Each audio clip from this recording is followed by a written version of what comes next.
আজকে হচ্ছে সোমবার আর সকাল সকাল আমি আমার ফেভারিট কাজে লেগে পড়েছি, কড়াইশুঁটি ছাড়ানো। আর এটা ছাড়াতে যা ভালো লাগে এবং ছাড়াতে গেলে খেতেও পাওয়া যায়, তো কিছুটা খেয়েও নেই। আর এদিকে বাঁধাকপিতে কড়াইশুঁটিগুলো দেবো। আর বাঁধাকপিটা আজকে বেশ ভালো করে জমিয়ে রান্না করছি, এর মধ্যে টমেটোও দিয়েছি। তারপর আমি স্কুল যাব ছেলেকে আনতে, তাই রেডি হয়ে গেলাম। স্কুল থেকে ফেরার পথে কি বক বক, যেই ক্যামেরাটা অন করলাম চুপ হয়ে গেল। বাড়ি ফিরে পার্শে মাছের ঝোলটা করে নিলাম। আর এইদিকে টোগো সারাদিন সিঁড়িতে বসে পাহারা দিচ্ছে, ডাকছি, আমার কাছে আসছেও না।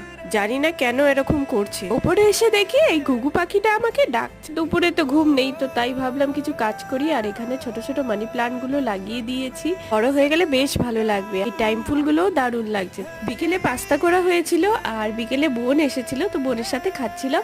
ও গেছিল দার্জিলিং, তাই আমার জন্য কিছু গিফটস এনেছিল, তোমাদের সাথে শেয়ার করে নিলাম। ভিডিওটা ভালো লাগলে প্লিজ সাবস্ক্রাইব করে দিও।